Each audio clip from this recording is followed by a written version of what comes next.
Jeffrey Dahmer is perhaps the most notorious serial killer in the United States. Taking advantage of this, Inside Edition has just released never-before-seen footage from the serial killer's 1993 jailhouse interview with Nancy Glatz. The recently unveiled footage reveals that Dahmer had to be escorted to the interview site by 3 heavily armed police officers despite being fully handcuffed.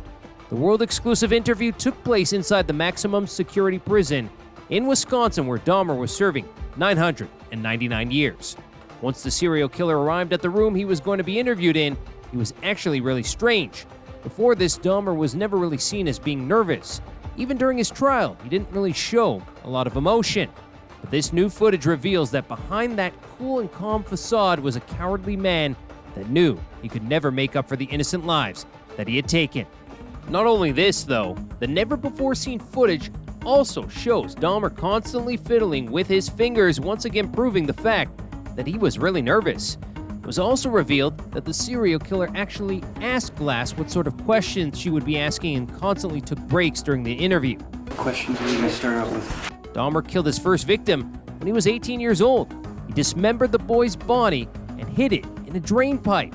This was the start of a 13-year obsession that would result in around 17 innocent lives being lost. In this same interview, Dahmer made the chilling revelation that he did not kill those 17 men because he was angry with them. He did not carry out the murders because he hated his victims, but because he wanted to keep them all to himself. Not because I hated them, but because I wanted to keep them with me. During his reign of terror between 1978 and 1991, Dahmer used to keep some of his victims' body parts in freezers inside his home. I was branching out. That's when the cannibalism started. Many of his murders also involved necrophilia and cannibalism. The serial killer also described how he picked up his victims in gay bars and brought them home. He told Nancy that he would already have a sleeping pill mixture prepared at home. The person would drink it and fall asleep. That's when Jeffrey would strangle them to death. Sleeping pill mixture already prepared. Person would drink it, fall asleep, and that's when they would be strangled. This isn't even the scariest part. When the interviewer asked Jeffrey if he was out on the street right now, would he still be committing the crime? That's when Dahmer made a startling revelation. Probably. If this hadn't happened, there's no doubt I probably would be. I can't think of anything that would have stopped me. He also added that he believed he was better off in prison than he was out there, doing what he was doing. Then Nancy asked him if he felt those same urges to kill inside prison. Dahmer replied, "I wish I could say that," indicating that he would do the same in prison if he got the chance. I wish I could say that it just left completely, but no, there are times when I still do have the old compulsions. In another section of the interview, an emotionless Dahmer stated that he always knew his crimes were wrong. However, he disturbingly added that he was not repulsed by the crimes, finding it almost addictive and giving him a surge of energy. Before revealing that his first kill wasn't actually planned, he told the interviewer that he had always fantasized about picking up a hitchhiker and having complete dominance and control over them.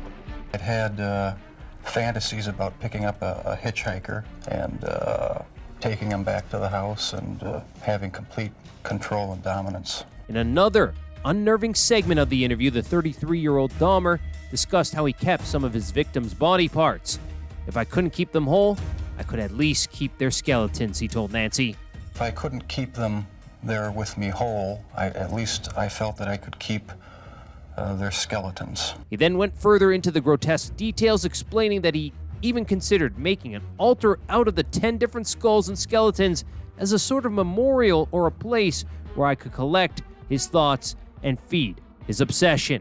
When police searched Dahmer's apartment, they were shocked to discover a real house of horrors. The apartment was littered with human remains.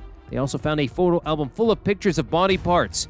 But this was just the beginning. As officers rigged further in, they found several heads hidden in the refrigerator. 2 skulls were discovered on top of Dahmer's computer, and a 57-gallon drum containing several bodies rotting in chemicals was discovered in the corner of the serial killer's bedroom. Beating of the heart and the arm muscle. It was a way of making me feel that they were a part of me. There was also evidence that he was eating some of his victims. Dahmer was sentenced to 15 consecutive life sentences for his heinous crimes in 1992. He was murdered by another inmate at Wisconsin's Columbia Correctional Institute in 1994, just a year after giving the chilling interview. That's a wrap for this video. What do you think of Jeffrey Dahmer's interview? Did it creep you out? Don't forget to like, share, and subscribe. See you next time with more content like this.